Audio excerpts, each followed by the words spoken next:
More importantly, I think that's a yearbook. What I will say is that we were batchmates in grade school, but he was never my classmate and he was never my friend. Nako, ayan, di kinoconnect kasi batchmate kayo. Tapos sasabihin mo, batchmate lang kami. 12 years old pa ako nun eh. O iba, si Jinggoy. O, nung mayor si Erap, baka nga nakakulong pa si Jinggoy eh. Porket nagtrabaho lang yung Alcantara sa Manila City Hall eh. Ikinonekta nyo nun sa kay Jinggoy eh. Porket may picture lang siya eh.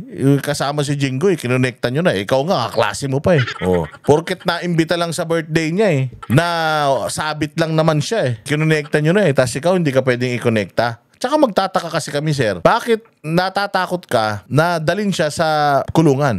O ba't natatakot ka doon? Bakit parang kino-question mo yung pagdala sa kanya sa kulungan? Bata mo ba to? Tropa mo ba to? Kaibigan mo pa to? Nagtatanong lang.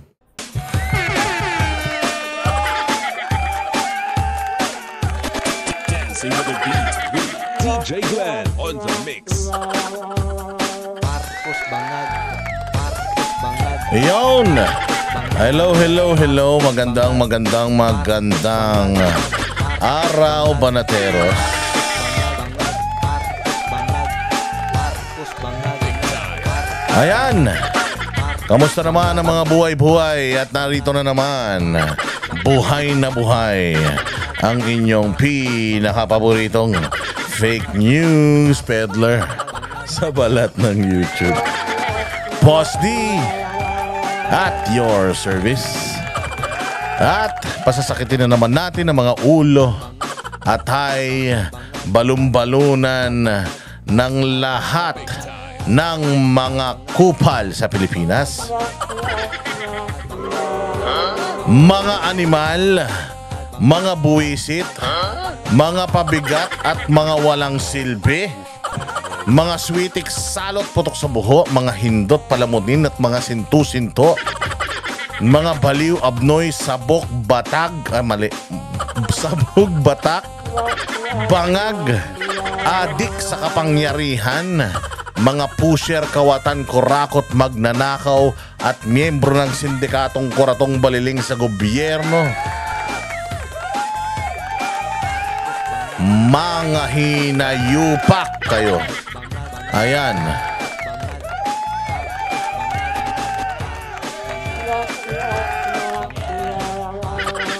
Kamusta naman ang mga buhay-buhay? Pasensya na kayo at off the grid. Ang Banateros this past few days, mainit pa naman ng mga bakbakan sa gobyerno dahil sa mga magnanakaw na mga kupal sa Pilipinas. Ayan. Medyo nagano lang kami, renewal of vows.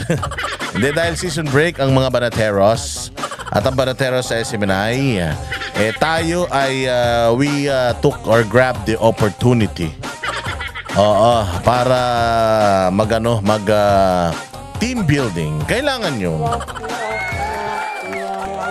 Kailangan talaga yung team building. Kasi syempre, kaming mga Banateros, hindi naman kami madalas magkakasama. I mean, hindi kami minsan may mga 1 week hindi kami nagkikita. Ako tsaka si Banat, madalas kami magkasama. Pero sila paring RJ, si Jay Guevara, si Master Judea, si Coach Oli, minsan hindi kami nakakapagsama. So nagchat lang kami everyday. We have a GC, we keep each other posted sa lahat ng mga ganapan. If we have questions, suggestions and the likes, yan, diyan kami nag-uusap-usap. Pero syempre, kailangan talaga na even na close yung relationship nyo, kailangan pa rin kayo ay paminsan-minsan mag-date ba? Hindi ba kayo yung mga mag-aasawa ganyan? Yung mga mag-aasawa ganyan kahit kasal naman na, kahit na magkasama na sila sa bahay, they still go out of the house and spend time together somewhere intimate. Sa aming mga Banateros, we went out and be one with the environment. Dami sinasabi. Oo, nag-nature. Be one with nature. Nag-nature, kami, tripping, and naglumanghap kami ng sariwang hangin because napaka-toxic na talaga na nangyayari sa bayang Pilipinas. And even though napakadami mga issues, we still decided to push through nung sa plano namin.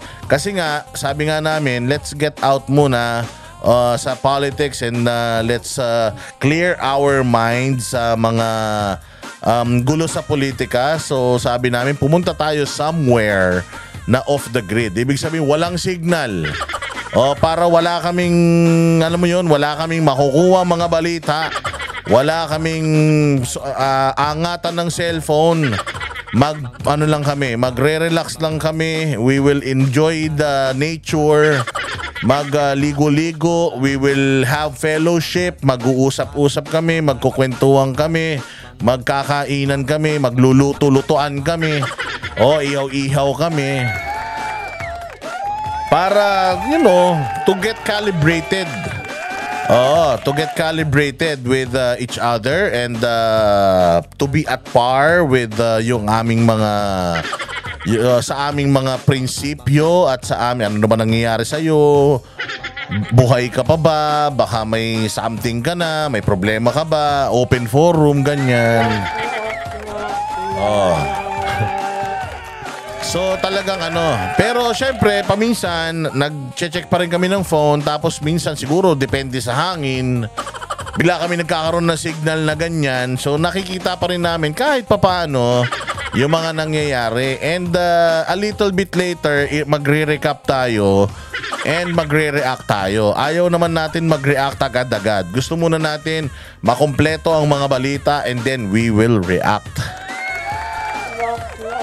Tsaka yun nga, once in a while, lagi ko naman sinasabi sa inyo, you should always have time, find time to spend quality time with your loved ones. Sa amin, mga banateros, mahal namin ang isa't isa. Para kami talagang magkakapatid. So talagang we decided kasi it's been a while since we've been together, like all of us except Banat Bay. Si Banat Bay kasi hindi mo yan pwedeng alisin sa hindi mo pwedeng alisin si Banat Bay sa comfort zone niya, which is technology, balita, and stuff. And sabi nga niya, sige na, ituloy nyo na yan. Kasi si Banat Bay, hindi yan pwede doon sa ganun, off the grid. Mamamatay yun kapag walang internet at walang access sa kanyang mga gadgets. So, yung pinuntahan din kasi namin, low-key, talagang kami lang ang tao, wala nang iba. Wala kaming kasalamuha, kami lang. Tapos, nag-usap-usap kami mga plano namin, anong direksyon natin, may katanungan ba tayo sa isa't isa? Naguguluhan na ba kayo sa mga buhay ninyo, ganyan. So, napakasaya ng experience para kaming na-rejuvenate, ika nga. Para kaming na-recharge at bumalik kami na napakasaya ng aming mga puso at talaga namang sabi namin ready na tayo ulit na bumakbak at talakayin ang mga issues ng bayan natin. So ang saya-saya, grabe. Napakasaya ng experience niyan and looking forward to doing that at least once every 2 months, ganyan, once every quarter. So pasensya na kung hindi kami nakapag-content, talagang pinigilan namin yung isa't isa. Nung nakikita nga namin ang daming balita, nakikita pa namin yung mga feeds sa social media, yung mga taga Nepal. Grabe, no? Talagang yung mga kurakot sa Nepal, sinusunog ng buhay. Sabi ko, dapat ganyan.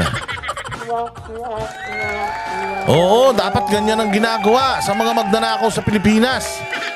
Tayo masyado nating binibigyan ng human rights, yung mga wala naman talagang rights. Yung mga magnanakaw, masyado silang mayroong human rights sa Pilipinas. Samantalang sa ibang bansa, ginagawa nila talaga yung mga nararapat sa mga kawatan. Dito sa Pilipinas, hindi eh. Sa Pilipinas, may kakampi kawatan. Yung mga nasa gobyerno ng mga kawatan, kakampi nila yung human rights. Oo. Oo nga, hayop ang mga yan eh. Oo, mga buwisit talaga at mga kupal talaga eh. So nakikita namin yung nangyari sa Indonesia, di ba? Yung isang kawatan na kanilang parang maliit na pera nga lang yun eh. Pero pinagkukuha nila yung mga luxury items nung hinayupak. Pinagkukuha nila lahat ng mga yaman. Na hindi naman karapat-dapat nasa kanya dahil maliit lang ang sweldo niya. Pero ang dami-dami niyang yaman. Dito sa Pilipinas, ganyan eh. Tangin naman, takay mo, ang hirap-hirap ng bayan mo. Halos walang makain yung mga kababayan mo. Tapos nakukuha mo pang ipagyabang yung mga karangyaan na hindi naman sa'yo. Di ba? Na hindi naman akma sa'yo. Magkano lang sweldo mo tapos dami-dami mo yaman. Ano pa? Ang nangyari dito sa Nepal, grabe. Una nilang kinana yung finance minister nila. Talaga nakita mo, hinahampas-hampas, binubugbog, yung kanilang, yung lalaki, nalaglag pa sa ilog. Talagang pinagpapapalo ng mga tao, durog ang mukha eh. Tapos yung mga opisyal nila, talagang hinahunting nila. Tapos yung mga pulis, talagang wala na rin magawa. Yung iba nga, sumama pa. Dahil yun naman talaga eh, ang trabaho ng pulis supposedly, pagtanggol, yung nakakarami. Lalo na kung against sa mga kawatan sa Pilipinas, dapat talaga ganun eh. So may nakita pa ako, sinunog pa Alam mo, nag-usap-usap nga kami ng mga barateros eh. Sabi nila, sana ganyan din sa Pilipinas. Sabi ko, anong kaya mong gawin? Si Che Guevara talagang galit na galit siya eh. Ako, tutusukin ko ng tinidor sa mata. Ganun. Ganun daw gagawin niya, tutusukin niya ng tinidor sa mata, ganyan, lalagyan daw niya ng mertiolet yung butas ng ilong, ganun. Lalagyan daw ng Vicks yung eyeball para maluha. Susuntokin daw niya sa kilikili, mga ganyan. Nakawin daw niya yung tsinelas para paglabas daw, walang tsinelas, magagalit. Asa yung tsinelas ko? Tapos atakin sa puso, ganun. Pag ganun yun, magagalit siya eh. Pag kayong paglabas niya, walang tsinelas. Asa yung tsinelas ko? Ha? Sino kumuha? Ayun, minsan pag ganun, iinit ang ulo, atakin sa puso, mamamatay, di ba? Pero nakita natin yung mga nangyayari dyan sa Nepal. Sabi ko nga nag-post ako na sabi ko, gising na mga tao sa Indonesia, gising na din ang mga tao sa Nepal. Pucha, pagtingin ko, kanina may rally dyan sa EDSA Shrine, puta, puro makakaliwa. Ay ko, wala na talaga. Tayo na, puro makakaliwa na naman. Tas yung makakaliwa, pucha, nagrarally, ang sinisigaw, mga Duterte. Samantalang yung pagnanakaw nangyayari ngayon. Hinayupak na yan. Yung war on drugs sinisisi kay Duterte, pero yung corruption ayaw isisi kay Bongbong. Tanginan nyo talaga, mga hayop kayo, mamatay na kayong lahat. Mga bobo kayo, pare-pareho. Hindi ba? Saan ka makakita ng ganyan? Dapat ang sinisigaw nila ngayon, si Bongbong. Hoy Bongbong, gumalaw ka naman. Putang ina, puro ka drama. Puro ka iyak, puro ka interview. Inayupak ka, wala ka nang ginagawa sa Pilipinas. Nagkakagulo na Senado tsaka Kongreso, kakatakip sa inyong dalawa ni Romualdez. Buisit kayo. Hindi ba? So talagang ang daming mga nangyari sa bayang Pilipinas at ako'y excited na rin na mag-react. Pero bago tayo mag-react, di ba? Meron tayong mga pinag-uusapan patungkol dyan sa mga corruption. Ang pinag-uusapan natin, mga malalaking tao eh. Tapos sa mga pinag-uusapan natin, yung mga kontraktor na sinasabi naman natin na ang problema ng bayang Pilipinas na napapalibutan ng ahas. Kung gusto mo patayin talaga yung ahas, tirahin mo yung ulo.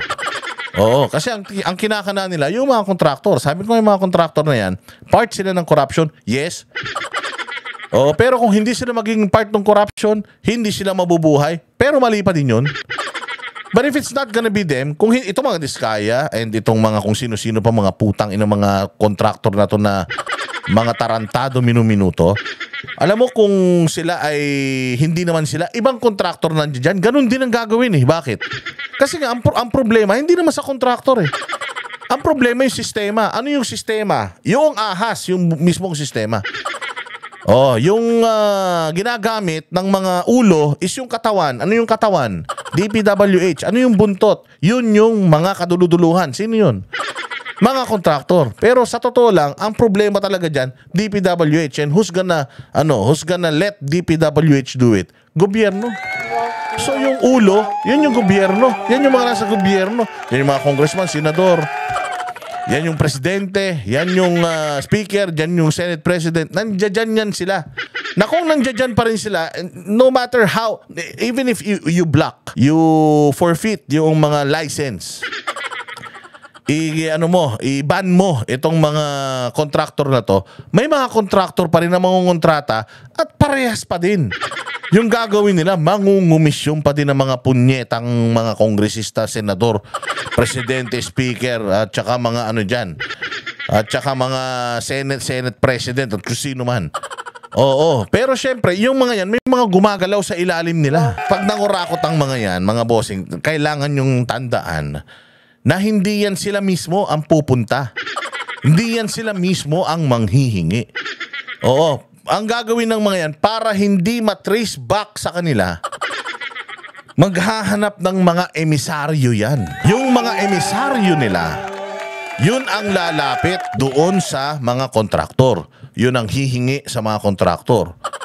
Tatakutin yung mga kontraktor pag hindi ka nagbigay, wala ka nang makukuha ang project. Siyempre ikaw, anong gagawin mo? Magbibigay ka. Gusto mo ng project eh. O ang gagawin mo, may prinsipyo ka. Hindi ka magbibigay talaga. O hindi ka na makakakuha ng project. O hindi ba? O hindi wala ka na. Gutom na kayo. Pero malinis konsensya mo, okay lang din yun. Kaya lang kasi, pag nasanay ka na sa karangyaan, nasanay ka na sa kita, ayaw mo na nang mawalan ng kita. So ang gagawin mo, you will make ends meet. Sabi nga, yung pagsakasyahin mo lahat. Oh, may binigay sa yung pera, babawasan mo para kay ganito kasi kanya kasi nang hihingi ng mga hayop. Tapos yung natitira sa iyo, pagkakasyahin mo para kumita ka rin ng konti or minsan ibubulsa mo na. Ibubulsa mo na sa inis mo. So, yung mga kontraktor na yan, pumasok yan sa kontrata, hindi naman para para mangurakot eh. Pumasok yan sa construction business para mag-business ng construction. Gumawa ng mga bagay-bagay, makakuha sila ng pondo, kikita sila ng bahagya. Pero nung nakikita nila na ganun ang kalakaran, wala na. So ngayon ang mangyayari, kung sino yung pinaka-corrupt na na kontraktor, yun ang bibigyan ng yung kung sinong pinaka-makapal ang mukha ng kontraktor, yun ang bibigyan ng proyekto. Kasi kung ako kontraktor, mas malaki yung bigay ko kaysa dun sa isang kontraktor, hindi naman nanalo yun. Ako naman nanalo. Yung isang kontraktor, gusto rin niya. Di tataasan niya pa yung sa akin. Mas magbibigay siya ng mas malaki na porsyento. Di syempre doon na ibibigay. Tapos ako rin, mas tataasan ko rin. Hanggang sa putang inang yan. Wala na nangyari. Nagsimula sa ganito lang yung kanilang nawawala doon sa margin. Palaki na ng palaki dahil nagpapaligsahan na yung mga kontraktor. Palakihan na sila ng kurakot na ibibigay doon sa mga politiko. Kaya wala nang project na nagawa. Naging ghost project na. Noon kahit papano substandard pa. Ngayon, ghost project na. Ganun na kasi kalala ngayon eh. Probably nung panahon ng mga nakaraang administrasyon, even nung panahon ni Pangulong Duterte, malabo ang ghost project. Pwedeng merong mga substandard projects. Pwede. Pero ghost projects, negative. Why? Kasi nga alam nila, decades. Kaya lang ang problema nga ngayon, dahil nga wala masyadong kumita nung panahon ni Pangulo, yung rubber band syndrome na pag matagal mong pinigilan and then pag bigla mong binuksan yung tinanggal yung goma, pasok lahat yan. Mangungurakot lahat yan. Kaya ang lalaki na kagad nung mga pinaghihingi nila. Kita mo nagsiyamanan sila. Sa loob lang ng 3 taon, tinan mo yung mga net worth ng mga congressman. Nagsiyamanan sila bigla. Ang lalaki. Yun yung sinasabi natin yun yung sinasabi natin naging problema. Noon ang kurakot konti-konti lang. Ngayon sobra-sobra na, sa sobrang laki ng kurakot, wala nang napupunta mismo sa proyekto. At dahil nga mga corrupt silang lahat, as mas importante sa kanila yung pera, alam naman nila na wala nang nagawang proyekto yung punyeta. Binibigyan pa rin nila ng budget ng mga projects kasi nga magaling magaling magbigay ng balato. So wala rin mangyayari kung yung itong mga katawan na ito O itong mga ulo na ito at itong mga buntot, ang pinagpuputol mo yung buntot. Kasi kahit wala at palitan mo lahat ng kontraktor yan, bago lahat, maniwala kayo, ganun pa rin ang mangyayari. Tatakutin pa rin nila. Nagbibid ka, magkanong ibibigay mo? Wala? Prinsipyo ka? O, tain na, wala kang project. O sinong pinakawalang prinsipyo, yun ang magkaka-project. So, kasalanan ba ng mga kontraktor? Kung ginagawang legal na at inuutusan pa sila, binablockmail sila netong mga nasa gobyerno para magnakaw para sa kanila. Hindi magnanakaw ng direkta yung yung politiko gagamit yan ng mga makinarya para magnakaw para sa kanila. And oftentimes ipapadala nila yung mga emisaryo. And speaking of emisaryo, grabe naman, daldal mo na naman. Tagal mo na pahinga. Speaking of emisaryo mga bossing, meron ako ditong isang column na nakita ha. So ito yung sinasabi kong balita mga bossing. Kasi merong mga tao sa likod netong mga kabulastugan ng mga nasa gobyerno. Anong halimbawa ko, yung head. Hindi ako yung mismong gagawa noong corruption. Meron akong mga tao na gagawa nun para sa akin, para kapag nagkabasyuhan, hindi ako ang masisisi. Pwede ko sabihin na, kinalaman ko dyan. Wala akong kinalaman dyan. Pero, di ko ginawa yan. Di ba? Pwede sabihin ko, di ko ginawa yan. Wala akong ninakaw. Kasi meron talagang mga tao na nagnanakaw para sa kanila. At talamak yan sa contracting. Sabi ko nga sa inyo, hindi ba yung mga SK naging parang na-experience ko sa SK kasi meron kaming syempre dumaan ako sa pagka-teenager so may mga kaibigan kami nasa SK tapos mga kasama namin sa basketball. So nakita namin kung papaano minsan kasama kami sa lahat. Kahit hindi kami opisyal ng barangay, kaibigan namin yung mga kagawad, SK chairman. So papaliga, minsan paliga, may mga kontraktor na lalapit yan. Ano liga? Kami na bahala. Pa-approve mo lang itong budget na ito, kami nang bahala. Kayo na bahala saan? Kami nang bahala sa mismong liga. At kami nang bahala sa'yo. May komisyon ka. Kumbaga, wala kang pagod. Bibigyan ka namin ng pera. Tapos, kami na ang magpa-facilitate ng liga. Kami magpo-provide ng referee. Kami magpo-provide ng mga pang-scoring. Tapos, magpapatahi na rin tayo ng uniform para libre uniform. Basta pa-aprobahan mo yung ganito. So, parang halimbawa, 400,000. Liga lang, oo. Minsan nga, maliit pa yun iligang lang yung mga inter-street lang. Halimbawa, sa loob ng barangay ninyo, bawat may mga basketball team sila, bawat street, halimbawa. Ayan, so magliliga basketball. Ganun mangyayari. Bibili tayo ng bola, bibili ng ganito, bibili ng ganyan. Lahat overpriced. Tapos yung contractor, ako nang bahala. Pati referee, akin na. Akin na din yung kami na magfa-facilitate. Haharap lang kayo. Kami gagalaw lahat. Tapos pag pa-approve natin yung budget, ang gagastusin lang natin. Mayroon kang 100K. Tapos yung 300K, akin na yun. Kasi ako na ang magfa-facilitate lahat. Mantakin mo, mukha ka lang, front ka lang. Ikaw lang ang mag-re-request ng budget sa barangay. Pag inaprubahan ng ng lahat ng mga kagawad yun, pa-aprobado na yung budget, ibibigay na natin yung project doon sa contractor. Yung contractor na ang gagalaw. Tapos yung contractor, bibigyan ka na niya ng komisyon. Sabi ko yung SK ang training ground ng corruption. Kaya nga dapat i-abolish na yung mga SK na yan Kasi bata pa lang, tinuturuan ng mangurap yung mga bata. Iyon yung mga future generations ng mga natin ng mga magiging politiko sa Pilipinas di ba? So yun ang foundation nila, kaya dinadala nila yun hanggang sa higher office. Hanggang magsitanda sila. Kasi sistema is bata pa lang sila, ganun Tapos, minsan ang nagtuturo pa sa kanila nung sistema, yung mga kagawad, mga kapitan. Sinasabi na ito, kunin mo tong contractor na to.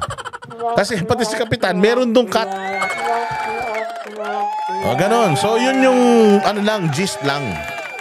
O, yun lang yung gist ng corruption dito sa Pilipinas. And eto, dito sa dito mga bossing, sa isang column na ito ni Charlie V. Manalo noong September 9 ng The Manila Times or The Manila Times. Ayan. So, ito yung laman ng kanyang revelasyon. Oh, wait lang Ito yung laman ng kanyang revelasyon. Di umano, ito daw merong isang pangalan na lumabas dito. Ang kanyang pangalan ay Ponyong. According dito, ang kanyang pangalan ay Ponyong Gabunada. Sino ba si Ponyong Gabunada? Ito si Ponyong Gabunada, mga bossing. Ayan. Para lang maintindihan ninyo kung ano yung ibig ko sabihin. Si Ponyong Gabunada ay the man behind Congress Hidden Hand.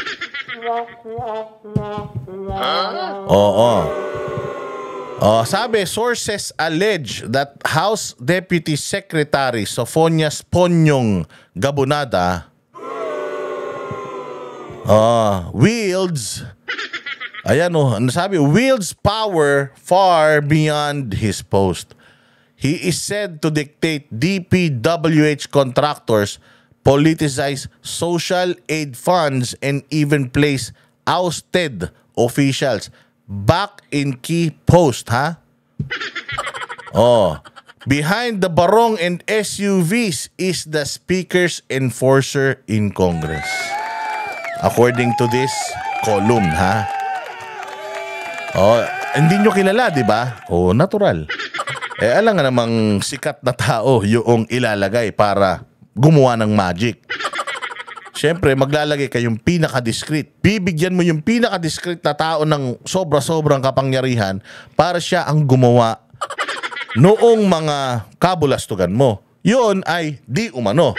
Dito sa sa column na ito, Ako, in-explain ko lang yung laman ng column.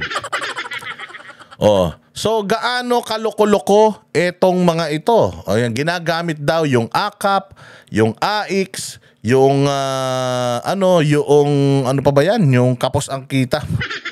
Kapos ang kita, walang kita, mga hinayupak Ayan, so ang ginagawa daw niya dyan, si Deputy Secretary Sophonias Ponyong of the House of Representatives is being tagged as Martin Romualdez's trusted point man. Trusted point man, ito daw mama na to. Allegedly, Gabunada played a key role in institutionalizing government assistance programs such as AKAP, AIX, TUPAD. These were reportedly politicized with benefits allegedly favoring allies of the Speaker. So ginagamit daw yung AKAP, AIX, TUPAD para iumang doon sa mga alyado. Alam naman na natin yung scam ng mga di ba? Ng mga ayuda na yan. Yan yung ayuda program before na kaya si Mr. Speaker, laging si Mr. Speaker. At saka kaya sila pumirma din sa impeachment ni VP Sara dahil nga sa budget. At saan pinapadaan yung mga budget? Diyan sa mga ayuda na yan. Okay? So, lawmakers supposedly need to lobby through Gabunada's office to secure fundings for these programs. That's according to this to this column. And on infrastructure projects, eto na yung infrastructure projects. Gabunada is accused of dictating contract awards to DPWH engineers, even overriding bidding results. Nako po. According to the column, sources claim he now lives a lavish lifestyle. Ganun naman talaga. So ang yaman-yaman na daw niya, mga designer clothes, luxury SUVs ba? Parang mga din to Diskaya din to O bakit yung Diskaya iniimbestigahan natin, etong mga to hindi? O hindi ba? For him, his days are as an ordinary employee. Yan daw mga mayayamanin niyang lifestyle, luxury items, clothes, mga sasakyan. Aba, parang si Abante, maganda sasakyan ha. Tapos sinasabi pa dito na in 2023, Gabunada allegedly even outscored higher officials in performance rating among agency staff. Wow! Performer pala ito. He reportedly facilitated, ito yun he reportedly facilitated the hiring of 2 dismissed official. Ang isa, si Joey Domingo. Ang isa, si Thea Uy, into key positions under si Joey Domingo daw under Representative Sandro Marcos at si Thea Uy daw ay sa Tingog Party List under kay Yeda Romualdez na di umano etong dalawa na ito etong dalawa na to ay may kaso ng corruption and accused sila of taking 20 to 30% commissions from infrastructure contractors, leading to a luxurious lifestyle with high-end accessories and multi-million residences. Wow! Ang yayaman yung dalawa na yan Observers note Gabonada's immense influence reportedly able to run rings around or even the president's son. The articles raises questions about why Gabonada was not named in Senate hearings despite his alleged role. So, ang lakas nito. Napakalakas pala nitong mamang to. Pinakita lang natin kasi, tinignan lang natin kung sino to. Nabasa ko kasi to. Again, ipakikita ko yung, baka sabihin nyo. Ayan yung column. Ito si Charlie Manalo. Siya na ganun yan. Siya ang nagsulat niyan. Binabasa ko lang yung kanyang isinulat. Tapos, tinignan ko lang kung sino-sino itong mga personality na ito. So, ito yung Ponyong Gabonada, di umano, ito daw ang errand boy o point man ni Romualdez. Di umano di umano. Hindi ko kino-confirm dyan. So, ito yung mga, ito yung mga, Ponyong Gabonada backs return of OSAP officials. Despite being dismissed for allegedly 20 to 30% kickbacks, ex-office of the Special Assistant to the President officials, Joey Domingo, and Thea Uy are back in Congress with help from House Deputy Secretary General Sofonias Ponyong Gabonada. Both are now seen living lavish, diba? Ang yayaman daw nila, eto yan dalawa na yan. Yan. Nagulat din ako. Yan daw si Uy na kay Romualdez. Yan daw si Domingo na kay Sandro Marcos. Ayan nakalagay dyan 20% kickbacks. Kumi-kickback daw to, pero nilagay na mga chief of staff ni Romualdez at saka ni si Thea Romualdez yung asawa. At saka itong si Sandro Marcos. Sino ba tong mga to? Napag-alaman natin na itong Joey Domingo, mga bossing, yan yung abogado ni Amanda, alias Amanda. Yung isang sinungaling na nag-aakusa kay Pastor Apollo Kibuloy. Napag-alaman natin na itong Domingo na ito, yan pala yung abogado noong nag-aakuso kay pastor ng lahat ng kahayupan. So makikita mo, yung palang abogado nung isang sinungaling na testigo, walang ebidensya to yung mga nagkasampa ng kaso kay pastor, abogado niya, corrupt. Corrupt.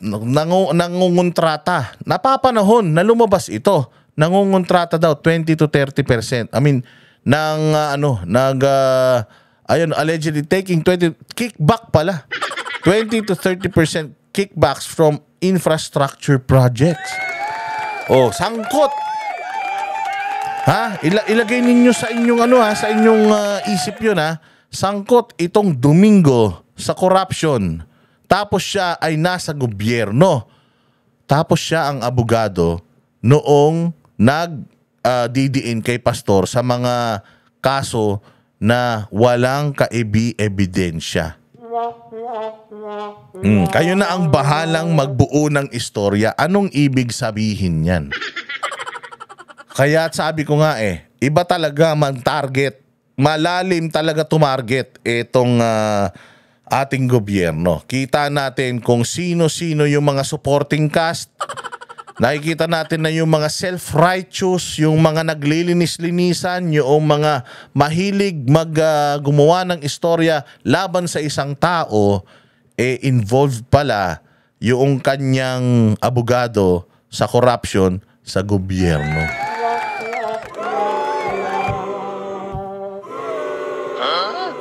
Nagulat kayo, no? Kaya dyan ko lang sinimulan kasi nga, masyado tayong nakafocus sa mga kontraktor. Masyado tayong nakafocus doon sa mga taga DPWH. Totoo naman, kasapakat sila dyan. Pero behind all those, merong mga ganitong tao involved sa corruption pero nasa gobyerno pa rin. Ang pinakamasaklap, ginagamit pa sila para sa mga ganitong klase ng gawain. Kalaban ko to. Tulungan mo ko. Idiin natin to. Ganun. Si Pastor Apollo Kibuloy, Duterte yan. Kanain natin. Again yung alias Amanda, ang abogado niya, yung Joey Domingo. Na di umano, mayroong nangingikback sa infra project konektado kay Sandro Marcos. Bahala na kayong magbuo ng bahala na kayong bumuo ng istorya, pero yan po ang naisulat dito sa column na ito. Ni-research lang natin yung mga tao behind it. Nakita lang natin at parang rings a bell yung pangalan, yung malaman-laman natin. Abogado ng aakusa kay pastor. Meron palang ganitong di umanong issue. Konektado pa kay kay Sandro Marcos. So alam talaga natin na yung kaso ni Pastor Apollo Kibuloy, politically motivated. Political talaga yan. Wala nang iba. Ayan, yun lang, pinakita ko lang. Pero mas marami pa tayong balita, mga bossing. At dahil dyan, simulan na natin doon sa mga nangyaring issue nung nakaraan. Ano ba yung mga nangyaring issue? Naku po. Eto, yung mga hearing sa Kongreso na talaga namang kahindik-hindik. Kasi itong mamang ito, yan, yung Bryce na yan, galing yan sa Senado. Doon sa Senado, ang dami niyang revelasyon kung papaano yung mga pera dinadala sa kanya, kung paano yung mga pera daw, daan-daang milyon, nakalagay lang daw sa kahon, binibigay daw yan sa mga congressman. Di umano. Wala siyang pinangalanan doon. Basta ginisa lang siya. Yung sasakyan niyang mahal-mahal. 70,000 pesos lang yung kanyang sweldo, pero meron siyang SUV na Lamborghini. Mas mahal yung SUV kaysa doon sa mismong sports car, And bihira yung merong mga ganon. So, nung nakaraan, masyado nating ginigisa yung mga diskaya. Yung pala, may mga taga-DPWH, meron din silang mga namumuhay din sila ng luxurious, tapos taga-gobyerno sila. So ngayon, etong mamang ito, nung nandoon sa Senado, kinisa nila, tinanong nila ng mga kung ano-ano, marami siyang inamin tungkol sa mga pera. Tapos, pagdating niya ng Congress, inimbita siya ng Congress, kasi cite in contempt to dahil nga nagsisinungaling Pinahiram siya ng Senado sa Kongreso, tapos walang due na yan. Pagdating sa Kongreso, ayaw na niyang umuwi sa Senado. Hindi natin alam anong nangyari sa Kongreso. Kung anong naging ex-deal, bakit biglang iba yung kanyang statement sa Senado, iba din yung kanyang statement sa Kongreso. Kasi matatandaan ninyo si Grijaldo, kung ano yung statement niya sa Senado, pinanindigan niya na yun sa Kongreso, kaya nga siya nakulong. Pinanindigan niya na yun. Tapos, matagal na matagal siyang nakulong. Hindi na rin siya nakuha ng Senado. talagang hinawakan na siya ng Congress, din ikinulong sa saan? Sa presinto. Yung kasama yung mga kriminal sa Station 20, Station 20 ba 'yon? O Station 12, somewhere diyan din sa may batasan. Presinto talaga 'yon, kulungan talaga 'yon. So ito ganun din. Kahit na nakakulong sa Senado, pinahiram ng Senado para magsalita rito, pagdating dito iba na tono niya. O, pagdating dito, meron na siyang ex-deal na gusto. Huwag nyo na akong ibalik sa Senado, ilalaglag ko yung mga senador. Malaman-laman natin, ayon kay Estrada, putragis yan, kaklase daw to, di umano. Noong nag-iimbestiga doon sa Kongreso, nako, ano yun? Ano nangyari rito? Sige nga, pakinggan natin yung kanyang testimonya. Huwag nyo na ako ibalik sa Senate, Your Honor. Kasi may mga involved pong senador dito. At hindi ko po alam ang magiging kapalaran ko pag binalik niyo ako doon. Engineer Bryce, sabi ko sa'yo, itong committee na to, you can only be protected if you will say the truth. Naintindihan mo po ba? Yes, Your Honor. Pag sinabi mo kay Engineer Bryce, yung lahat na yon napunta kay Engineer Bryce? Kay Engineer Alcantara po. Engineer Alcantara, sorry. Hindi ko po alam kung sa kanya napunta lahat yon, pero siya po ang nagpakuha lahat ng pera na nakakahon na yon. Okay, so yung pera daw kay Alcantara binabato. For yung Alcantara na yan, diyan sa Senate, lahat inamin niya. Diyan sa Congress, lahat inamin niya. Sabi ko, putya, matindi tong fall guy na to. Parang sa akin, kung fall guy siya, ang tindi niya. Kasi walang kabog-abog. Inamin ko lahat. Dapat kasuhan ka? Oo. Dapat kang makulong? Oo. Talagang ganun siya. Yes man siya. Lahat ng itanong sa kanya, kinukumpirma niya. Oo, totoo yan. Tapos, ngayon, dito, sa sinasabi nitong Engineer Bryce Erickson na to, wala siyang kinumpirma. Wala siyang kinumpirma. Hindi, di totoo yan. May mga ganun siya. Lahat, inano nun umuo. Tinanggap lahat. Pero dito, hindi. So, parang mas parang sinasabi nga niya na corrupt talaga ako. Oo, totoo naman yan. Meron talagang pwedeng may involved dyan na mga congressman. Pwede rin may involved na senador. Oo, pwede. So, dapat kasuhan ka? Oo. So, dapat kang makulong? Oo. Ikaw ba ang nag-process? Oo. Lahat oo eh. Tapos pagdating dito, hindi niya tinanggap ito sinasabi nitong gagon to. So, kanino tayo maniniwala? Doon sa umaamin sa kasalanan niya? O doon sa tao na nagbabago-bago ng tono niya? Imposible naman na lahat lang yon kay Engineer Alcantara.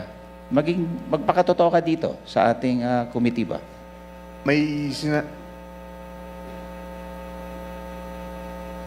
Go ahead.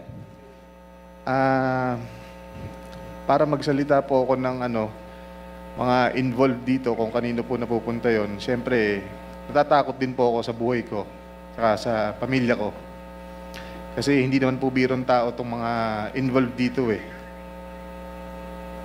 As I've said, Engineer Bryce, you will be protected by this committee as long as you will say the truth. Actually, Popols din to eh. Itong Bryce na ito eh. Tinan mo nahuli siyang nagnanakaw ng mga senador. Napaamin siya ng mga senador sa mga pagnanakaw niya. So siguro naisip niya, putya, yari ako. I will not go down without a fight. Hindi ko alam pwedeng ang senaryo, itong si Gago, kinausap na ng mga, kasi ganyan yung mga taga-Congress, di ba? Natatandaan niyo yung sinabi ni Grijaldo, nilagay siya sa isang kwarto, tapos pinapipirma siya sa isang affidavit na hindi naman siya gumawa. Mayroon pinapaamin sa kanya or something like that. Tapos ang kapalit, promotion and so on and so on. So, alam natin na may ganong issue itong hindi ko sinasabing totoo yun. That is Colonel Grijaldo's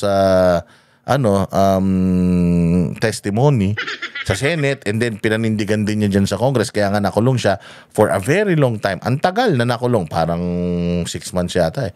Basta ganun, ang tagal na nakulong nun. Coronel yun active. Tapos tinanggalan ng sweldo yun, pinahirapan talaga yun. So eto, mga bossing, Etong kumag na to, biglang pagdating niya dyan sa Congress, biglang iba na tono niya. Maglalaglag na siya ng mga senador. Walang nilaglag na congressman to, ha. Tapos gusto niya, pwede ba sa inyo na lang ako? Ayaw ko nang bumalik doon. Ilalaglag ko sila, pero wag nyo na akong pabalikin doon. Diba? Kasi kung talagang gusto mong ilaglag yung mga senador, doon mo sa Senado ilalaglag. Tama, doon mo sa Senado ilalaglag. Katulad nung sa mga Diskaya, tinanong sila ni Jinggoy, meron bang involved na senador? Wala po. Wala. Sigurado ka? Oo, wala. Hindi ba? Dito sa sa hearing na to, tinanong ulit mga Diskaya, may kurakot ba nung panahon ni Duterte? May nag-attempt. Pero talagang sobrang talaga noon. Sobrang higpit talaga noon. Oo, meron ding mga nag-a-attempt pero talagang wala. So kami umaamin na kami. Umamin na sila sa Senado eh. Umaamin na kami na meron kaming ginawa namin yan dahil gusto namin mabuhay. Gusto namin magkatrabaho, may mga pinapasweldo namin kami. So yung corruption na yan, naging part kami nun. Inamin nila yun pero never nilang inamin na merong senador. Congressman, pinangalanan nila. Kaya nga pagdating nila dito sa Congress, ganun pa rin, firm pa din sila. Wala silang binago. Ang binago lang nila, actually, hindi naman binago. Kasi katulad nung sinasabi ko sa inyo, sabi ng mga Diskaya, si Zaldico, may tao daw na sinasabi kay Zaldico siya. May tao sinasabi kay Romualdez siya. Never lumapit sa kanya si Romualdez. Pero yung Atayde, yung Roman Romulo, yung March Sichudoro, yun ang sinasabi niya, kumikbak talaga sa kanya, personal.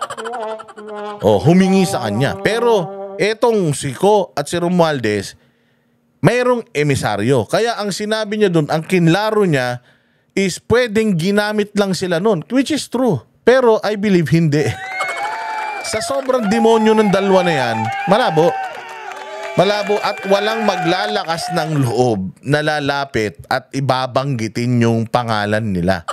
Pero katulad ng sinasabi ko sa inyo doon sa pinakita kong mga pictures kanina, na may mga malalaking tao dyan sa Kongreso, hindi naman congressman, pero nagmamakaawa ang mga congressman para lang magka-budget sila. Hindi to congressman Ano yan? Itinalaga ng speaker. So kung kaya magtalaga ng speaker para manggipit sa mga congressman, kaya din magtalaga nun ng mga tao na kokolekta para sa kanya. Pero pwedeng mali ako. Pwedeng mali yung analysis ko. Hindi ba? Pwedeng mali, pero pwede ring tama. So eto ngayon, itong mamang ito, magtataka ka bakit siya bumaliktad. Bakit ngayon ang kinakanta niya, mga senador, samantalang yung kontraktor ang kinakanta, mga congressman. Paktay. Diretso. Pwede po bang wag nyo na ako ibalik sa Senate? Kasi may mga involved pong senador dito. At hindi ko po alam ang magiging kapalaran ko. Mantakin mo magnanakaw ka. Kawatan ka. Ninakaw mo pera ng mga Pilipinong putang ina mo ka. Ikaw pa magdidiman. Natatakot ka sa buhay mo? Hindi ka natakot sa buhay mo nung nagnanakaw kang hayop ka? Hindi ka nahiya sa mga Pilipinong ninanakawan mo putang ina mo ka? Tapos ngayon natatakot ka sa buhay mo? Gago, dapat talaga sa'yo binibitay. Dapat yung ginawa sa Nepal, dapat ginagawa sa'yo. Hayop ka. Dapat sa'yo, pinibitin pati warek. Tapos tinatanggalan ng tenga, mata, dila. Tapos puputulan ng paa at kamay, tapos bubuhayin. Para hindi ka mamatay ng mabilis. Dapat sa'yo, ganun ang ginagawa sa'yo. Hindi ko sinasabing gagawin ko yun. Sinasabi ko lang na lahat ng kahayupan dapat mangyari sa'yo sa sobrang dami ng kahayupan mo. Umaming ka, nagsusugal ka Umaming ka, may mga property ka na ganito Umaming ka, tumatanggap ka ng milyon-milyon, daan-milyon tapos sasabihin mo nga, tapos matatakot ka sa buhay mo. Dapat mahiya ka sa mga pinaggagawa mo. Natatakot ka sa gagawin sa'yo ng mga senador? Matakot ka sa mangyayari sa'yo, gagawin sa'yo ng Diyos. Sa lahat ng kahayupan na ginawa mo at pagnanakaw mo, bata-bata mo pa, magnanakaw ka na. Sa lahat ng ginawa mo, dapat hindi ka matakot sa senador. Dapat matakot ka doon sa mga amo mo ngayon. Kung sino yung bumubulong sa'yo ngayon, diyan ka matakot. Baka mamaya pagkatapos mong magsalita, baka mamaya bigtiin ka na niyan. Kung ano yung sinabi mo, parang lalabas na confession, dead man's confession na yun. Yari ka, ingat ka, sir. Tandaan mo, tandaan mo, yung mga whistleblower ngayon, wala na yan. Magaling lang yung mga nangangako sa iyo ngayon kasi nasa posisyon sila. 3 taon na lang yan. Pagtapos niyan, sir, you are on your own. Make sure na lahat ng pera mo kaya mong gamitin para mabago yung mukha mo. Dahil sigurado ako, wala nang tutulong sa'yo. Nakita mo naman ginawa nila kay Torre. Nakita mo ginawa nila sa mga diskaya. Tao nila yung mga yan, pero tinarantado nila. Ikaw pa kaya? Tanga ka. Pati buong pamilya mo damay dyan. Loko-loko ka. At hindi mga senador ang dadali sa'yo. Ang dadali sa'yo yung mga sindikato na nagpapatakbo sa inyo. Delicates ka dyan. Pag binalik niyo ako doon. Magsalita ka muna. And this committee will assure you... Diba saan ka makakita? Nakikipag-negotiate ka? Magsalita ka muna. Gagawin namin yung gusto mo. Puta, hindi pwedeng ganun. Tayo, gobyerno, magnanakaw yan, you cannot make demands here. Sinabi mo na ngayon na may involved na mga senador, sabihin mo kung sino yung mga senador na yan. Kung hindi ka magsasalita, we will also file contempt. Kulong ka na doon, kulong ka pa dito, hatiin natin yung katawan mo, yung kalahati sa Senado, yung kalahati dito sa Kongreso. Di ba? Tingnan mo tong engot na na congressman na to. Nagsabi na siya Parang sinasabi niya na may alam ako, pero bigyan niyo muna akong candy. Tangina, kriminal yan Demonyo yan Bakit tayo nakikipag-negotiate sa isang magnanakaw?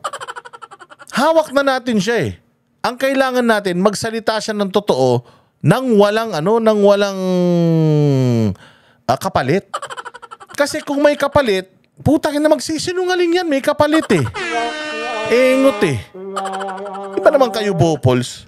Kung ako yan, sinabi niya yan, sir, magsasalita ako, pero ipangako nyo, wag nyo na ako ibalik sa Senado. Bakit? Ano bang ginagawa nila sa doon? Meron akong dito, papangalanan ko yung mga senador.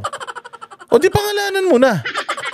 Di mas maganda nga pangalanan mo Tapos pag binalik ka ron, paglabas, puro ka black eye. Ibig sabihin, pinahirapan ka ng mga senador, ibig sabihin, totoo yung sinasabi mo. Hindi ba? Bakit ka papayag na hahawakan ka tayo sa liig ng mga kawatan na to? Gago talaga no? Hindi lang gago tong magnanakaw, gago rin yung mga pumapayag pa sa kanyang terms. Putangin na yan. Criminal, may terms, ibibigay mo. Ganun kahina gobyerno natin. Walang joke. That you will be protected. You will be protected? Puproteksyonan pa natin magnanakaw? Ano ba naman yan, congressman?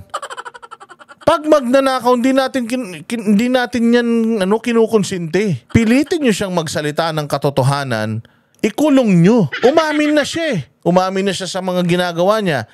Pwede siyang makulong dahil dun Umamin na siya kung sino yung mga binibigyan niya. Di saka natin. Kung sinabi, wag kang mag-alala. Yung mga papangalanan mong senador, papatawag natin yan dito para pabulaanan o i-confirm yung sinasabi mo.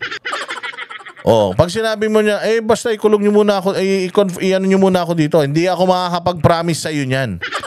We do not negotiate with our resource person. Tatanungin ka namin, sasagot ka lang ng kung ano yung katotohanan. Kasi kung merong hinihinging kapalit doon sa katotohanan na ilalahad mo, ibig sabihin, kagaguhan, di katotohanan niya. Kasi kung katotohanan niyan, the truth will set you free. Ano man ang mangyari sa'yo, aanuhin mo.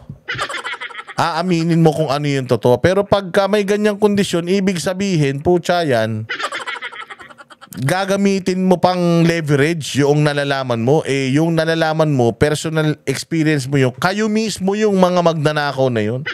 Ninakaw nyo pera ng taong bayan, tapos gusto nyo pa ng proteksyon. Tangin na proteksyon ang kaya kita ng kamay ko. Hinayupak kayo talaga.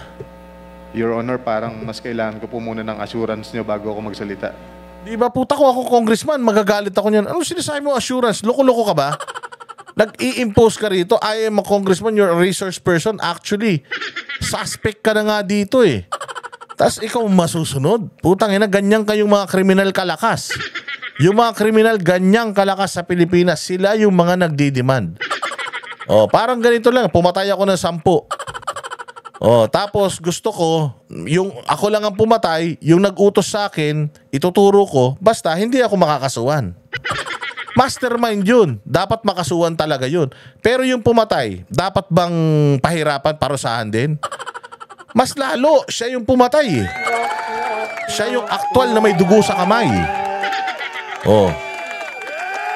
Di ba kahit na inutusan lang to ng kung sino man magnakaw, nagnakaw pa rin siya. Siya mismo ang kumuha ng pera eh. Siya mismo yung merong fingerprint doon sa deadly weapon eh. Tapos papatakasin natin para lang ituro yung mastermind. Hindi ba pwedeng dalawa silang ikulong, putang ina sila, ganon? Pa yan? Can I have a 1 minute recess? Siya nag-recess pa. Nag 1 minute recess pa si Kong. Oh, this is where your taxes are going. Pakinggan natin yung pagtatalo nila. Oh, ayan oh. Ayan, pakinggan natin to para malaman. Ito yung Alcantara. Yan yung kawatan. Oh, lahat inamin yan. Bukod dito sa sinasabi nitong Bryce na to. Oh, pakinggan natin tong balitang to. Personal na connection po kay Senator Jinggoy, Your Honor. Kung hindi po sila magkakilala, there was a time nag-birthday po si Senator Jinggoy sa Soler. Umattend po siya. Alam mo ba? Alam mo ba, sir? Ganito. Na-invite si Banat Bay sa birthday party ng isang senador. Sabihin na lang natin, wag na natin pangalanan. Na-invite si Banat Bay sa birthday party ng isang senador. Tapos si Banat Bay, meron siyang dalawa na +2, ika nga. May +2 siya. Oh. Ang +2 niya, ako at saka si Mocha. Pumunta ako dun. Nagpa-picture pa ako dun sa nag-birthday na senador na yon. Ibig bang sabihin nun, nag-picture ako kami, +2 kami ni Banat Bay. Si Banat Bay lang ang invited.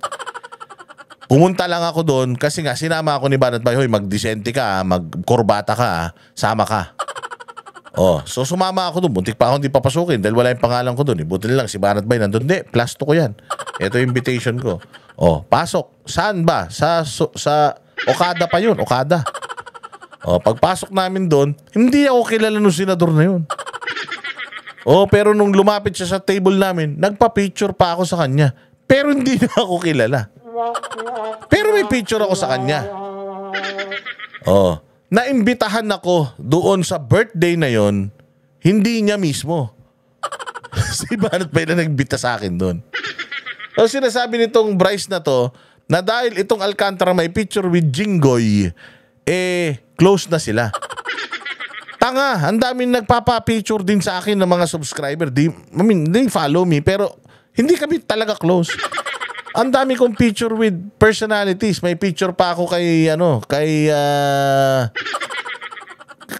Benny Abante. Oh, may picture ako kay Benny Abante. Selfie kami doon sa Kongreso. Oh, anong ibig sabihin nun?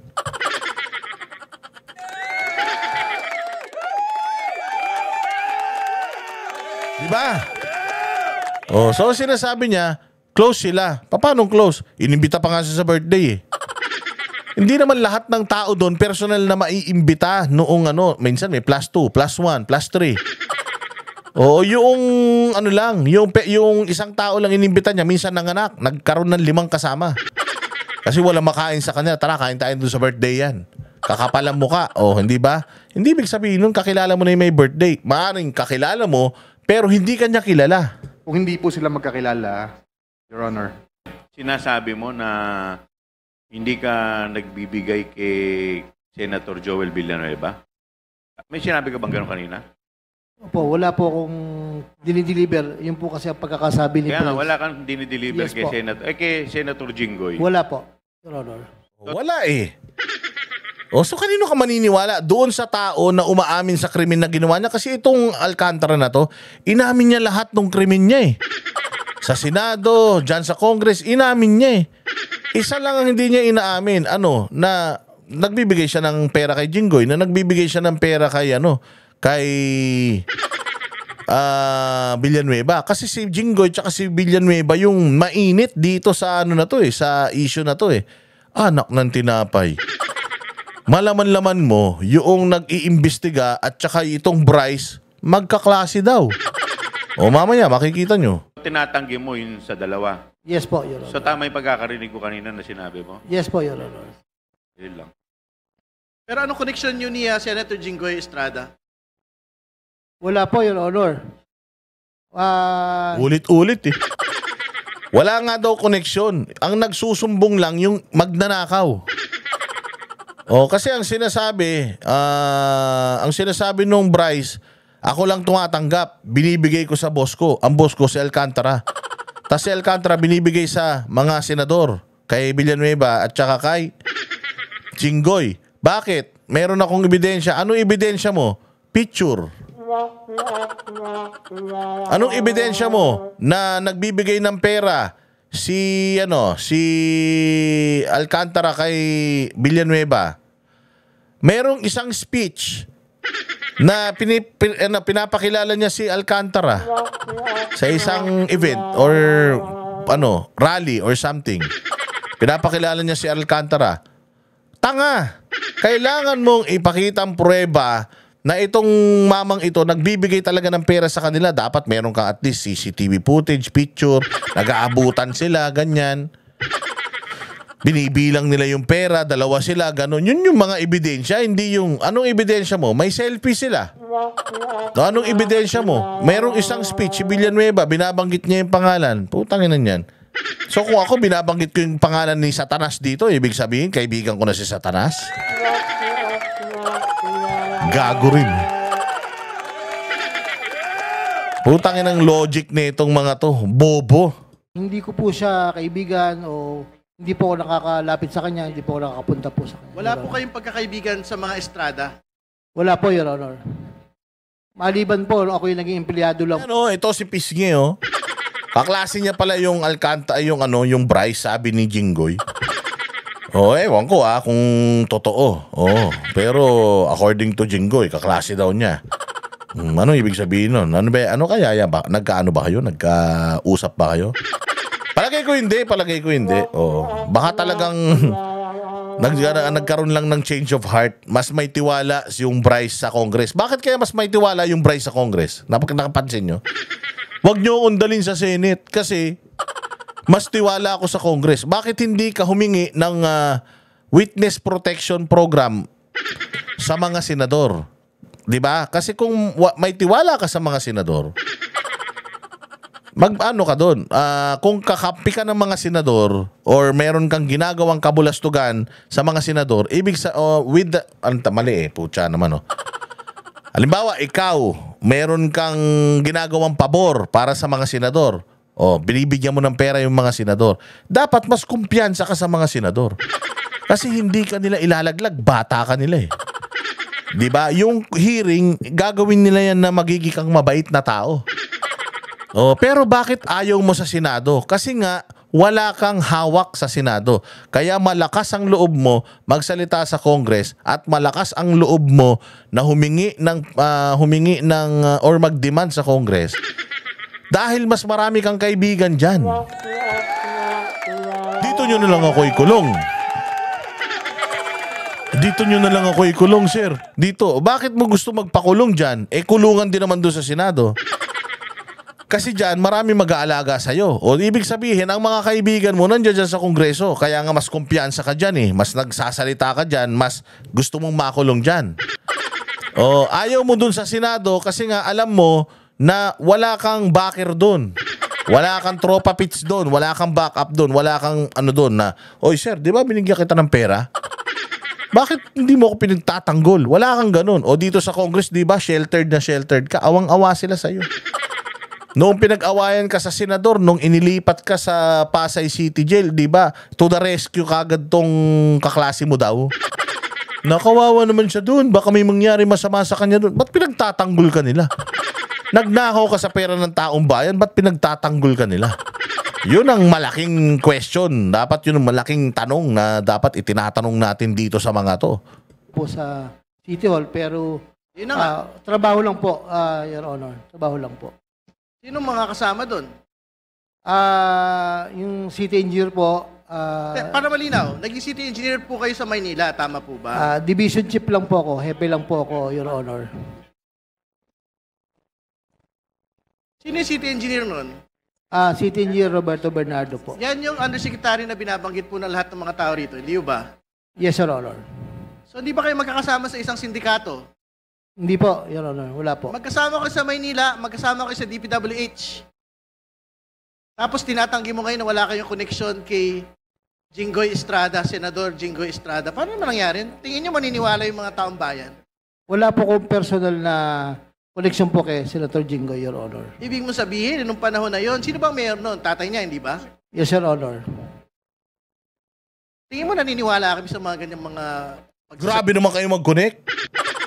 So dahil si Erap, dating taga Maynila, tapos nagpa-project siya sa Maynila, may connection na sila ni Jinggoy. So kung halimbawa ito si Sir, may project din siya sa Naga. Tapos mayor doon si Leni Robredo. Oh, mayroon siyang corruption din na ginawa sa Naga.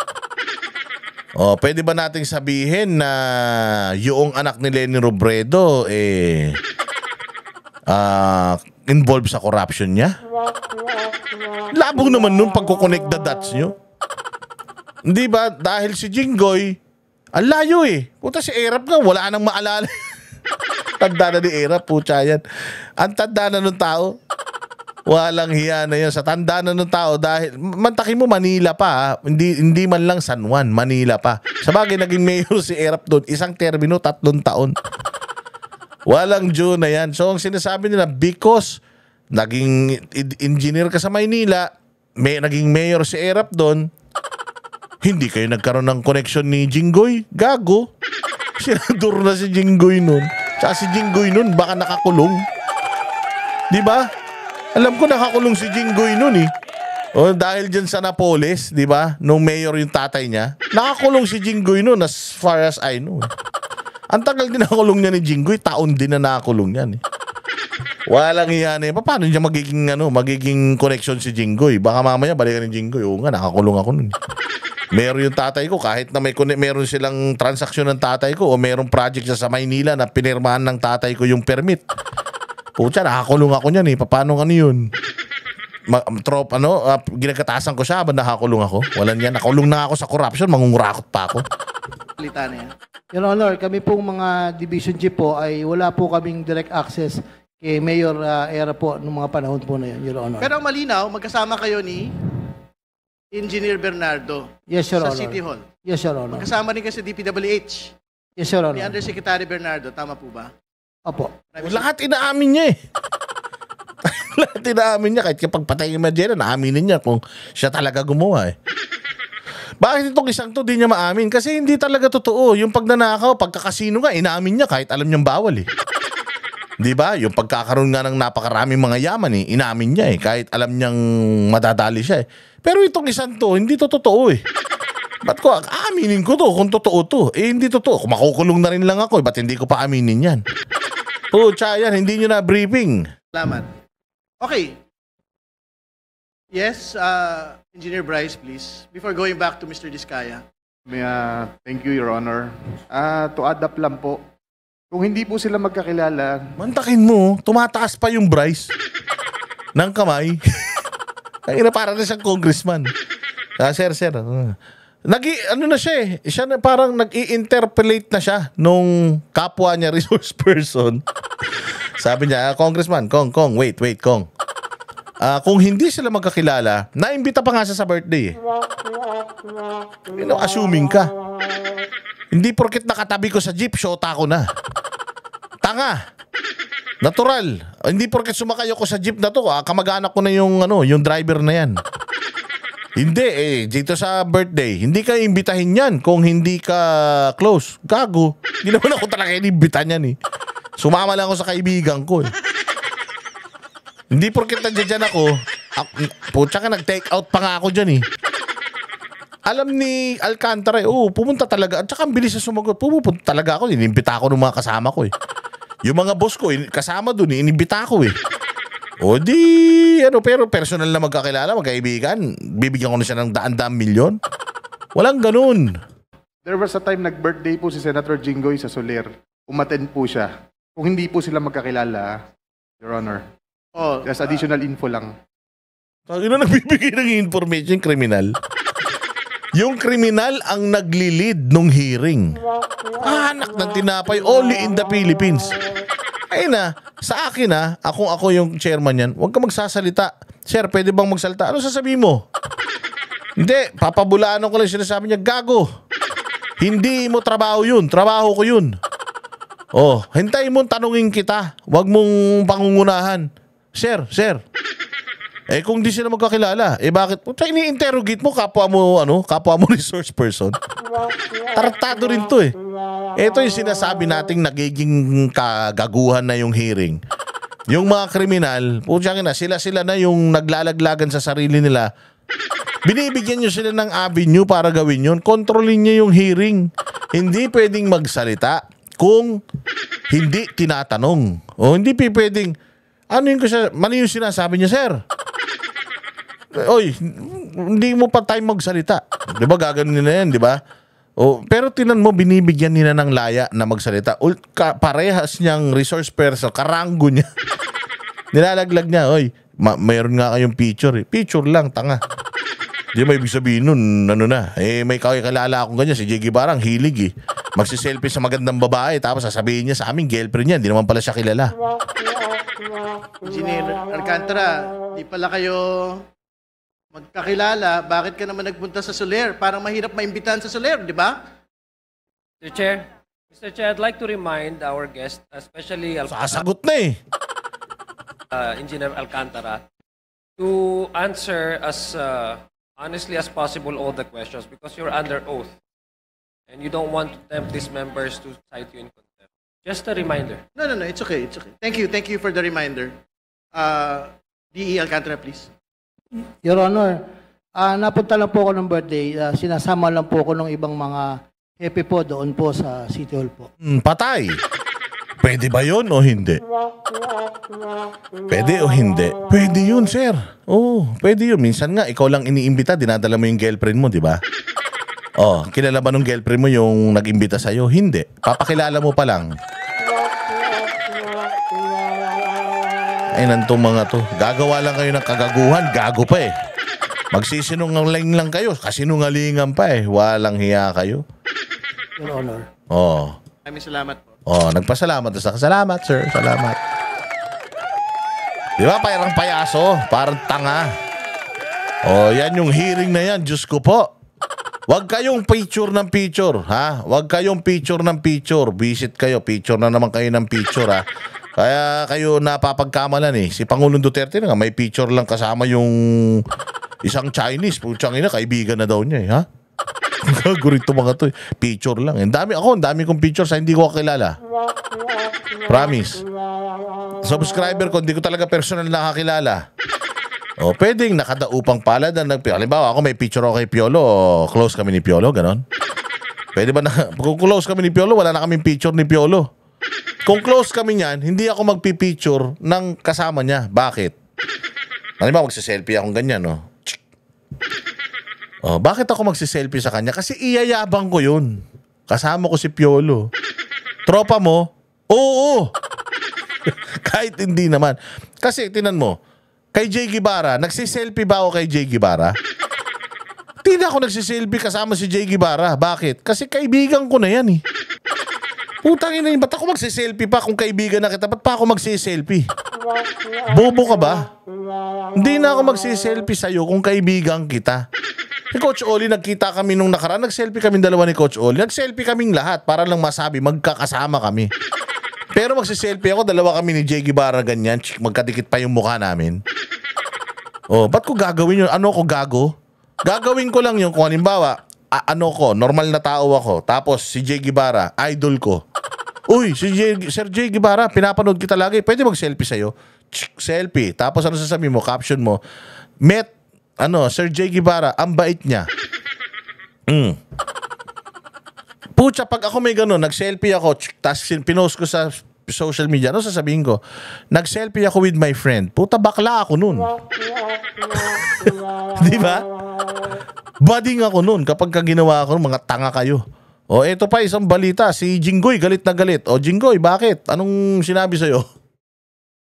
Sa pagkakadawit ni Senators Jinggoy Estrada at Joel Villanueva sa flood control projects, hinamon ni Estrada si Engineer Hernandez na magpa-lie detector test, habang si Villanueva may binanggit na Dracula raw ng anomalya. At live mula sa Senado, nasa frontline ng balitang yan si Mean Los Baños. Mean, ano bang sinabi ni Estrada at Villanueva? Julius, itinanggi ni Senator Jinggoy Estrada at Senator Joel Villanueva ang pagkakadawit sa kanila ni DPWH Engineer Bryce Hernandez sa maanomalyang flood control project sa Bulacan. Hinamon pa ni Senator Estrada si Hernandez na sabay silang magpa-lie detector test. Naggalit talaga ako. Talaga napamura ako. Napakasinungaling nitong taong to. Because first of all, hinding-hindi ko siya kilala. Gigil at inis si Senator Jinggoy Estrada kay DPWH. Alam nyo, ang dali kasi talaga, vulnerable talaga si Jinggoy. Why? Kasi si Jinggoy na-involve sa corruption. Yung tatay niya na-impeach, plunder. Siya na-involve sa corruption kay Napoles, nakulong yan. Actually, ni-reverse ng sinabi ng korte na wala siyang kinalaman eh. So, not guilty siya doon. Walang patunay na walang patunay na siya ay nagnakaw. Pero dahil doon sa mga inaasal nila, nasasagasaan nila tong mga tao na to. Tapos yung mga amo nito ang kinakabahan. Sino yung mga di umanong amo nito? Nasa Congress. Kaya ang ginagawa ng Congress, dahil sa Senado, pinabakbakan, pinapangalanan yung mga congressman, kailangan yung mga congressman magpapangalan din sa senador, sa Senado. So, parang sinasabi na basura ang Congress, kaya ang Congress pinatutunayan din na basura ang Senado. So, labanan lang to ng dalawang bahay na yan na parehas naman basurahan. Oo, meron lang mas madumi, pero yung isa madumi din. Hindi ba? Ngayon, etong mga senador, mahirap to kapag siniraan mo sila. Mahirap na ang senador siraan mo sa pagnanakaw. Bakit? Yun nga yung sinasabi ko. Na ang senador, national yan. Kapag national,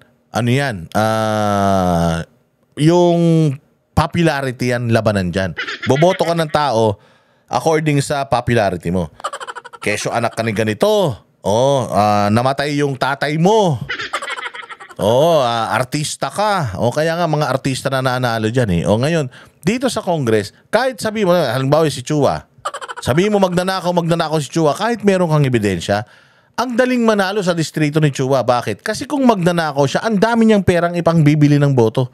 Kailangan lang niya ng ilan libong boto para manalong congressman sa distrito niya. So mananalo siya kahit hindi siya popular. Basta kaya niyang bayaran yung distrito niya, mananalo siya.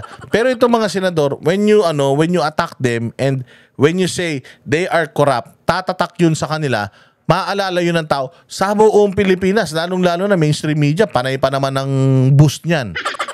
Ngayon, yung tao iisip, ay magnanakaw yan, mag-iira ako. Kasi buong Pilipinas, ikaw naman, ipagtatanggol mo lang yung sarili mo, bilang congressman sa napakaliit na distrito. Pagawa ka lang 5 ilaw eh.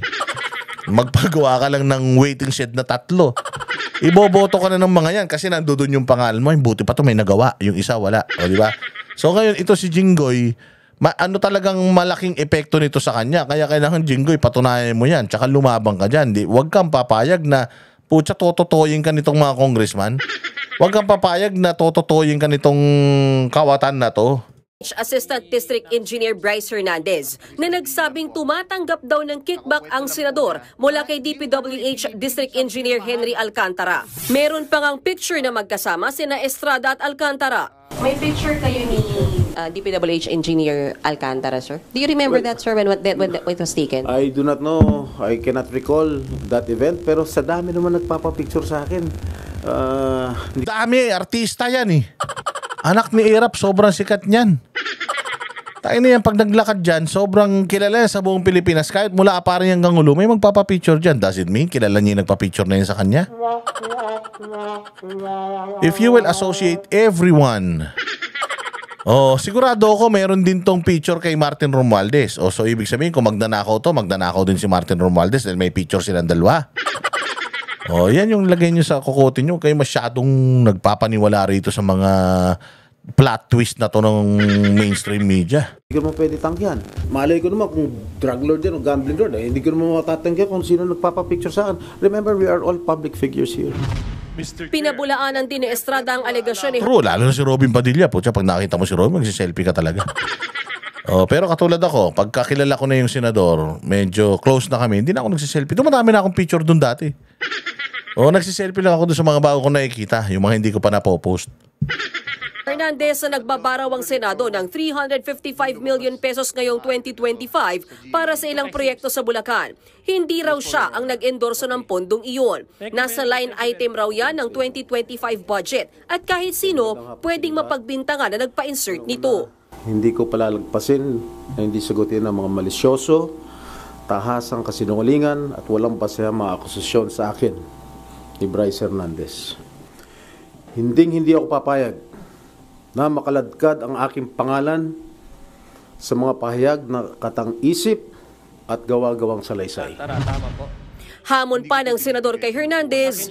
I challenge him right now to take a lie detector test with me. Let us settle this once and for all and show the public who is telling the truth. Chaya. Alam mo, walang mga hamon ng lie detector na nagsisinungaling. Tsaka, imposible naman. Bata kita.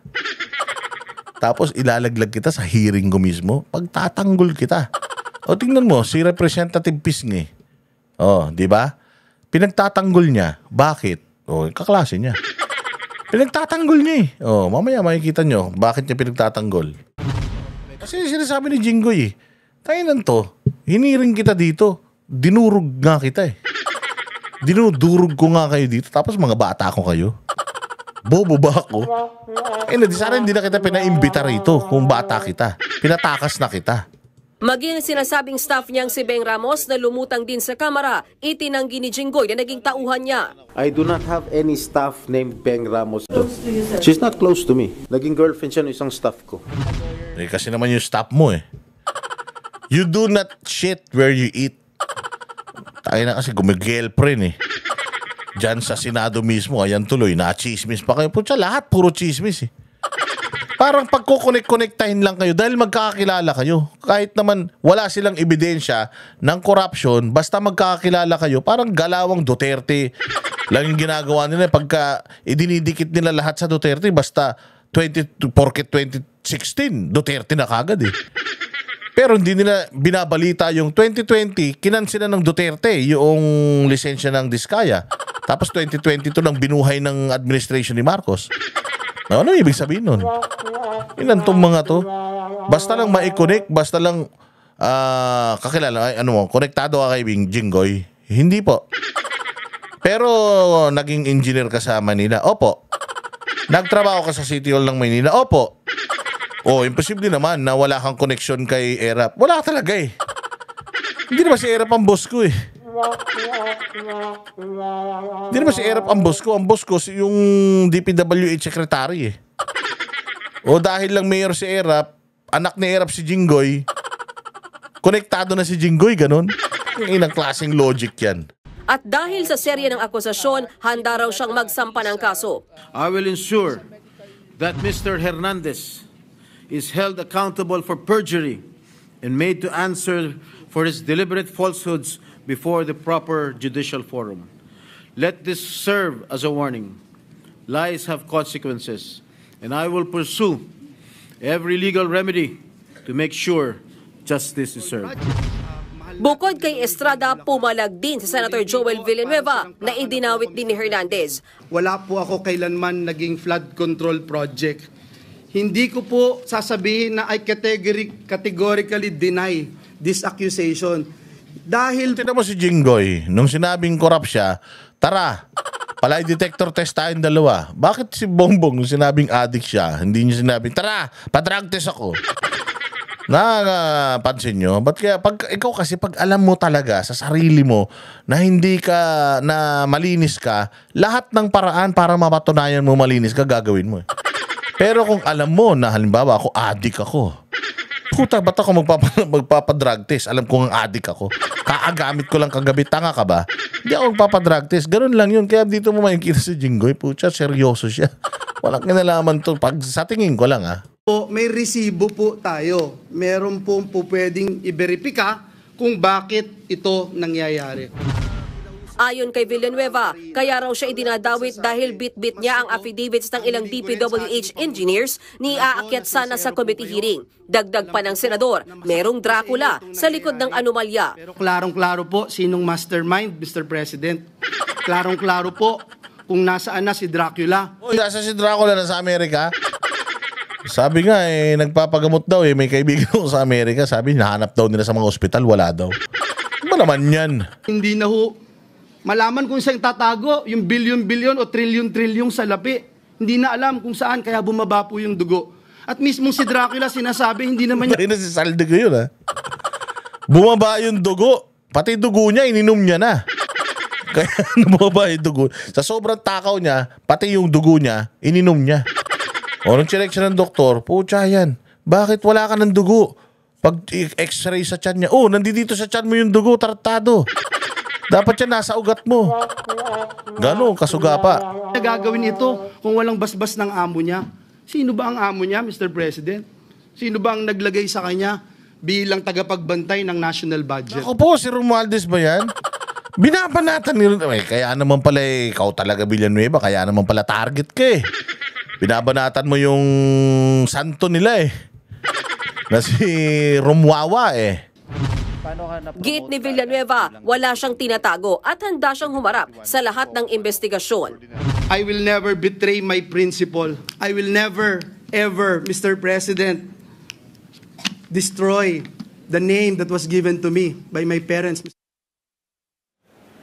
Yari kayo dyan, nagalit na. Pero tama, di ba? Magtataka ka bakit ayaw nitong bakit ayaw nitong Bryce sa Senado? Wala siyang kakampi doon. Bakit gusto niya sa Congress? Meron siyang kampi doon. Ganun lang yun. Wala nang ibang pwedeng idikit na dahilan doon. Diyos ko, maglolokohan pa tayo. Mamaya, hindi, kasi makikita mo di ba, nito lumalabas sa mga balita. Itong Bryce, nung dinala sa Pasay City Jail, which is isa sa mga bulok na na BJMP yan, promise. Kaya nga dyan nilagay sila file doon. Dyan nilalagay nila Gordon yung mga pinakulong nila dahil alam nila pahihirapan ka talaga dyan Pero nung papunta na doon yung Bryce, nag-aalala yung Ridon. Nag-aalala yung Ridon. Papakita ko lang sa inyo, para lang wait lang eto. Ano ba to? Si Bongbong. Hindi yan. Ayoko niyan kay Bongbong. Gusto ko... Ayan, inilipat ng kulungan.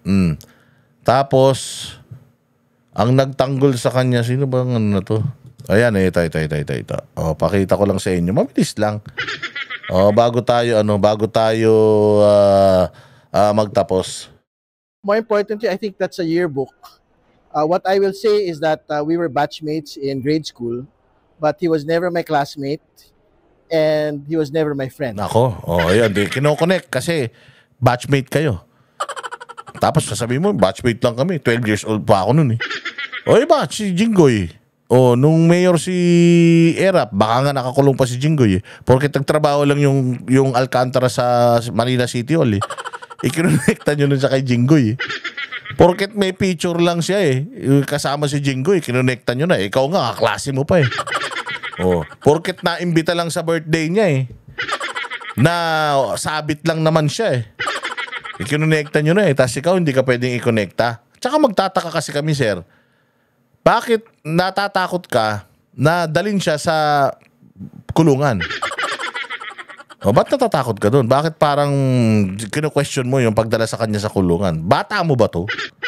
Tropa mo ba to? Kaibigan mo pa to? Nagtatanong lang. So, medyo nakakatawa ho na inuungkat po ni Senator Jinggoy Estrada po yung mga yearbook pictures ko nung 12 years old po ako to make a connection to Bryce Hernandez.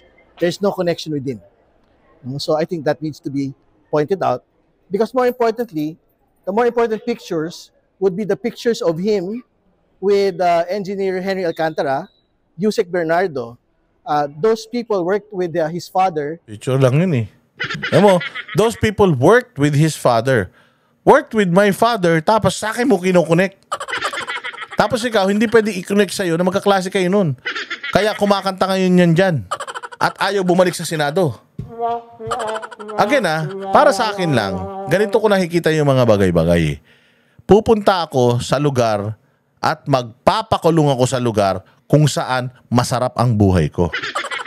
Hindi ako magpapakulong sa lugar na na bago sa akin. Parang si yan eh. Sino ba to? Si Pablo Escobar, di ba? Magkukulong ako, pero kasama ko yung mga kaibigan ko sa kulungan ko. At kami masusunod doon. Makukulong ako, pero party-party kami doon. Parang ganun eh. Hindi ka papayag na makulong, tapos ang mga ngalaga sa'yo, yung mismong gobyerno na, di ba si Pablo Escobar, hindi siya pumayag na makulong siya sa normal na kulungan. Susuko ako, ikulong niyo ako doon sa gusto kong kulungan. Ang ginawa ng mga pumayag kasi nga mga kasapakat niya yung mga nasa gobyerno diyan sa sa bansa nila.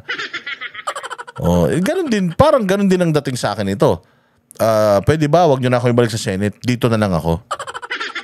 Bakit gusto mo diyan? Kasi mas masaya ka diyan. Bakit ka masaya diyan?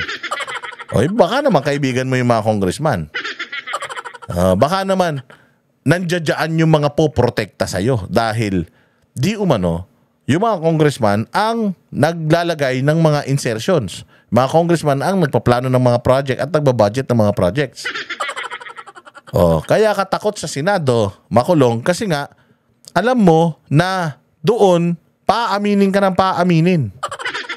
At yung mga kasamahan mo dyan sa Congress, pipigil ako. Sabihin mo, huwag ka nang bumalik doon. Kasi pag bumalik ka doon, paaminin ka doon. Baka malaglag pati kami. Kaya dito ka na lang. At least dito, alagaan ka namin. Baka pwedeng ganun. Pwedeng mali ako. Malamang mali ako ha. Iniisip ko lang. Kapaganahin ko lang yung mas maayos-ayos na logic. Magpapakulong ako doon sa... Kung ako mamimili ng kulungan, gusto ko makulong sa safe ako. Safe ako, hindi dahil walang papatay sa akin. Safe ako kasi kasama ko yung mga tropa pits ko. Ganon. In the city of Manila, si Engineer Alcantara denied knowing Senator Jinggoy. Pero he was there in the birthday party of Senator Jinggoy. Labo nun, nasa birthday lang. Ako nga, dami ko rin nakikita. Sino to? Kumakain sa birthday ko. Hindi ko naman inimbita to It doesn't make me close to that person. Banas nga ako, nakikikain ng handa ko Alam nga, paalisin ko yan. Gagawa pa ako ng stress. Birthday ko. Itong mga to, basta lang maidikit Parang mga komunista talaga Probably with Undersecretary Bernardo, these two personalities are at the epicenter of the Bulacan flood control corruption controversy. So I think that those are the pictures that are more important to be explained not by me, but by Senator Jinggoy Estrada. What do you intend to do now, sir? So ayan mga bossing, yung mga kaganapan dyan. At marami pa tayong mga re-reaction, napakarami pang ano, pero ito muna. And mag-like, mag-share, mag-comment, at hit the notification bell dun sa mga hindi pa po nakasubscribe dito. At sa mga subscribers, maraming salamat sa inyo. I-share po ninyo itong video na to para marami tayong maurat. At mag-upload pa tayo ng mas marami pang video para sa kaligayahan ninyo. Mabuhay kayo at kita-kita po tayong muli. Kami ang boses ng masa, hindi natatakot. Katotohanan lang, di kami nalulunod. Walang bahid ng sismis, lahat ay totoo. Kahit sino ka pa, pag mali ka babanatan ka. Walang pinipili kulay, wala kaming kinikilingan. Basta para sa bayan, kami lalaban. Pagdama palakpakan, pag mali banatan. Di matitinag, di matatakot, para sa bayan tuloy ang sigaw. Sa harap ng kamera, walang halong takot. Mga baluktot, lahat kayo'y tutumba. Ang hustisya at totoo, yun lang ang mahalaga. Kahit sinong harang, di kami matitinag. Walang pinipili